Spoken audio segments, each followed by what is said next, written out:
আমার হাত বান্ধিবি, পা বান্ধিবি, বেল্ট বান্ধিবি কোমরে।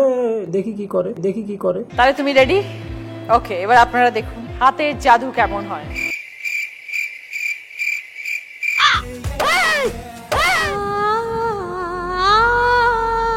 এত নাটক করার পরে একটা টালি ভাঙলো? এই ভরতনাট্যম, কুচিপুরি, মণিপুরি, কত্থক, সাউসা, পাসাতগুলো সবকিছু করার পরে একটা টালি ভাঙলো? হাস্যকর। মানে ভাঙতে যখন একটা টালি পারবেন, তিনটা টালি নিছেন কেন শো অফ করার জন্য? আমার ভুল হয়েছে, ক্ষমা করে দেন। This lady represent typical political parties. মানে ভোটের আগে আমরা এই করে দেবো, এই করে দেবো, এই করে দেবো, এই করে দেবো, এই করে দেবো, ভোটের পরে এই সরি এই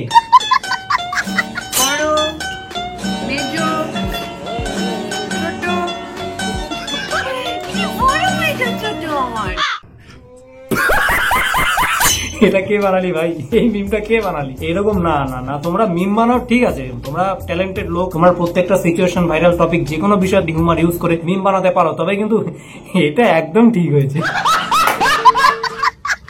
বাংলার ফুড ব্লগারদের জায়গা কোন ওইখানে? মানে কেউ একটা বিরিয়ানি ঢাকনা খুলতেছে, বিরিয়ানি ঢাকনা খুলছে, ঘিরালবে ঘিরালবে, এমন ভাব যেন সমুদ্র মন্থনের পরে অমৃত ঢালাইতেছে। হোয়াটসঅ্যাপ বন্ধুগণ, ওয়েলকাম টু নিউ ভিডিও। আজকের ভিডিওতে আবার বেশ কিছু ফানি পোস্টমর্টেম করতে চলেছি, যেগুলো দেখলে আমাদের শরীর স্ক্রিনশট নেয়, মানে হাসি এবং হাগা একসাথে পায়। বউয়ের শখ পূরণ করতে যে নিজের দামি একটা জিনিস বিক্রি করে দিয়ে বউকে গাড়ি কিনে দিয়েছে। একদিন মৃত্যু তো হবেই, তো আমি যদি যেহেতু আমার বউয়ের শখটা পূরণ করতে পারছি, তো ওইটাই আমার কাছে বড় পাওয়া। আমার মনে করেন ঠিক আছে, আমার স্বপ্ন ছিল যে একটা গাড়ি নিব, তারে বলছি, কিন্তু সে যে তার একটা বিসি বিক্রি করে আমার জন্য গাড়ি কিনে নিয়ে আসবো, সেগুলো আমি কখনো কল্পনা করি না। বড় ভাই একটা কথা কই, আরেকটা রাইখ আর কি করবেন? ওইটাও বেচে দেন। এখন হালকা হয়ে গেছে না মাল, হাঁটতে চলতে হাওয়াতে দুলবে, আপনারই অসুবিধা হবে। এটা করলে কি হবে বলুন তো? আপনার জীবনে যতই অত্যাশ্চর্য ঘটনা ঘটুক, আপনি আর অবাক হবেন না, কারণ অবাক হলে মানুষের যেই দুইটা জিনিস মাথায় ওঠে, আপনি ওই দুইটাই বিক্রি করে দিচ্ছেন। আর আপনার বউরে কই, আপনার বর যেটা বিক্রি করে আপনার গাড়ি কিনে দিছে, গাড়ির পিছনের নাম্বার প্লেটের নিচে ওইটার একটা ছবি চিপকায় ক্যাপশন দিবেন, কোন নজরের মুখে আগুন, বরের চিবি বেচে গাড়ি চাপুন। আমার সাদা মনে একটাই প্রশ্ন, খাইতে খাইতে যদি জামাইয়ের হাগা পায় বা মোতা পায়, সে যাবে কোন দিক দিয়ে? রাস্তাটা তো রাখেন, ইলিশ মাছের পেটির মধ্যে পাড়া দিয়া যদি বাথরুমে দৌড়ায় জামাই, পুরো নষ্ট হয়ে যাবে তো শ্বশুরের কামাই। Everything family. আর যে খাওয়া দিচ্ছেন সকাল থেকে রাত অব্দি চলবে ভোজন পর্ব, মাঝখানে হাগা পাইতেই পারি, একটু রাস্তাটার ব্যবস্থা করেন না? ফুল পাতা দিয়ে সাজাইছেন, একটা রাস্তা বানায় দেন মাঝখান দিয়ে। বিষয়টা ভাববো আমি। বেলুন তো টাঙানোই আছে, শুধু কেকটা গাইটে হ্যাপি বার্থডে বলার অপেক্ষা।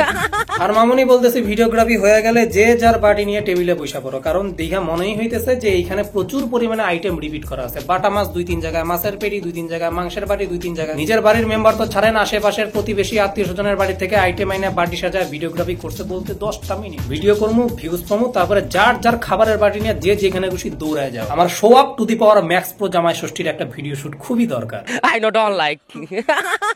আর বন্ধুগণ, আরসিবি 18 বছর পরে আইপিএল এর ট্রফি জিতেছে। 18 বছরের অপেক্ষার অবসান, বিরাট কোহলির হাতে ট্রফি 18 বছর পরে উঠলো আইপিএল এর। এটা খুবই আনন্দের মুহূর্ত। তবে অবাক লাগে তখন যখন 12-13 বছরের পিচ্চি পোলাপান স্ট্যাটাস দেয়, আমিও 18 বছর অপেক্ষা করেছি আরসিবি ট্রফি পাওয়ার জন্য। একবার ডিপলি চিন্তা করতো, এটা কি মানা যায়? বলি আরসিবি যখন প্রথম আইপিএল খেলছিল, তোর বাপ মায়ের বিয়া হয় না রে ভাই?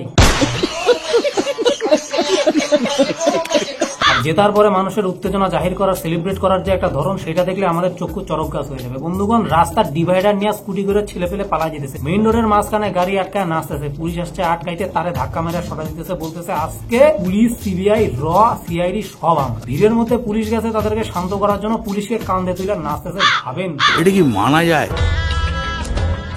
মানা যায়, 100 বার যায়, 8 বার যায়, 1000 বার যায়, মানা যায়। आरसीबी की आगे कोई बोलता है क्या? आरसीबी আমরা করবো।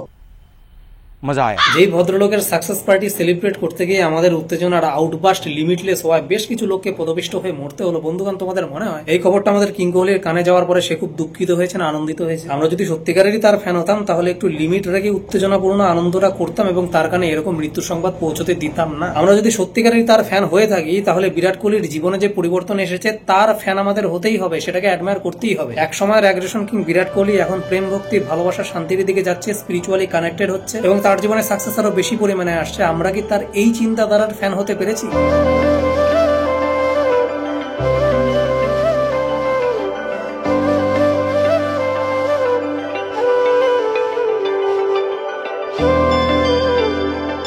তবেই গিয়ে কিন্তু তুমি বুকে হাত রেখে বিরাট কোহলির সঠিক ফ্যান বলতে পারো নিজেকে। আমি শুধুমাত্র কিং কোহলির ক্রিকেটের ফ্যান নই, তার পরিবর্তিত চিন্তাধারা, এই সিচুয়েশনশিপের যুগে নিজের বউকে সর্বসমক্ষে সম্মান দেওয়া, 18 বছর ধরে ট্রফি না পাওয়া সত্ত্বেও একটাই টিমের হয়ে লয়াল থাকা এবং ওয়ার্ল্ডের এত বড় স্পোর্টস আইকন হওয়া সত্ত্বেও উপরওয়ালার কাছে মাথা নত করে ভরসা রাখার বিনম্রতার ফ্যান আমি। আর আমার এই বিরাট কোহলির ফ্যান হয়ে থাকার জন্য একটাই শর্ত রয়েছে, আমাকে বেঁচে থাকতে হবে। সেলিব্রেশনের বাওয়াল করতে গিয়ে যদি মরে যায়, পরের বছর আইপিএলটা সেলিব্রেট করবো কি করে বন্ধুগণ? অনেক জ্ঞান চুরি শোভা, তুমি মহাত্মা হয়ে গেছো, তুমি মনুষ্য লোকে কেন, তুমি উপরে যাও, পরলোকে যাও, ভগবান লোকে যাও, ভগবান এভাবে হাত তুলে আমাদের আশীষ দাও, কিন্তু জ্ঞান মারি না, আমাদের RCB করতে দাও। কলকি অবতার এসছে আমার জ্ঞান চুরি। পরোটা খাবো রাজুদা, পরোটা খাবো, কি করছি, পরোটা খাবো রাজুদা,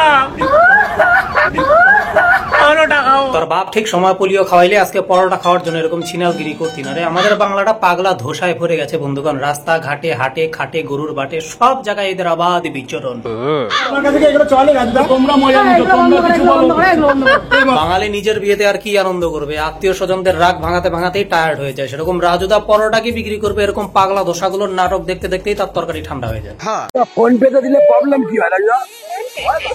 ওটা তো একদম এক গ্যারেজ হয়ে যায়, তো ভালোই হয়। ফোন পের টাকাটা আমার ভাগ্যে আর জোটে না, বাড়িতে ম্যাডাম আছে তো, আচ্ছা ওটা মেসোতে চলে যায়,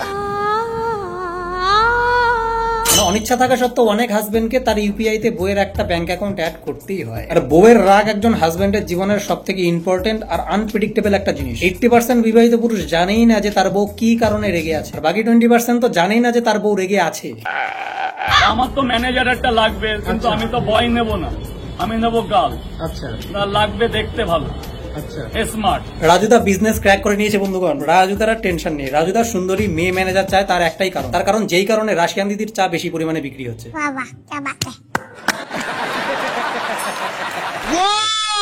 রাজুদা বিজনেস ক্র্যাক করে নিয়েছে বন্ধুগণ।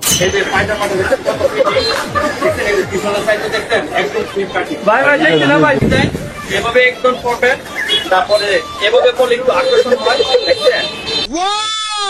কাকা, আমি যদি ফিউচারে কোনোদিনও কাপড়ের ব্যবসা করি, আমার কোম্পানির managing director, CEO, brand ambassador, sales manager, HR, beer, মদ, হুইস্কি, বাংলা সব আপনি।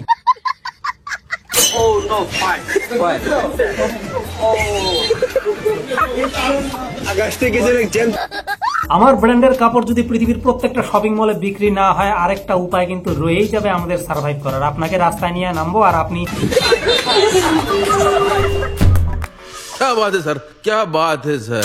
দেখো বন্ধুরা তোমাকে রসাতলে নিয়ে যাবে, এটাই স্বাভাবিক। স্কুল লাইফ, কলেজ লাইফের কোনো বন্ধু কাউকে গীতা পাঠ করা শিখাইতেছে, এটা বিরল দৃশ্য। বন্ধুরা সাধারণত সিগারেট, বিড়ি, মদ, গাঁজা এগুলা খাওয়াই শিখে, কিন্তু রসাতলে যাইতে যেতে যদি জমের দুয়ারে পৌঁছায় যাও, তাহলে প্রেজেন্স অফ মাইন্ড, কমন সেন্সের ইউজ করো আর বন্ধুদের লাত মেরা জমের দুয়ারে পাঠাই দিয়ে নিজেই উল্টান মেরে চলে আসো যদি জীবন শুধরাইতে চাও। This video has proven that. বন্ধুগণ, আজকের মতো ভিডিওটা এখানে শেষ করছি। ভালো লাগলে লাইক, শেয়ার, সাবস্ক্রাইব করে দিও। কোন পার্টটা সব থেকে বেশি ভালো লাগলো কমেন্টে জানিও। ভিডিওটা পুরোপুরি এন্টারটেনমেন্ট পারপাসে বানানো, কাউকে পার্সোনালি হেড দেওয়ার কোনো দরকার নেই। দেখো শোনো বুঝে হাসা, হালকা মধ্যে শুয়ে পড়ো। দ্যাটস ইট, টাটা, দেখা হচ্ছে পরের ভিডিওতে।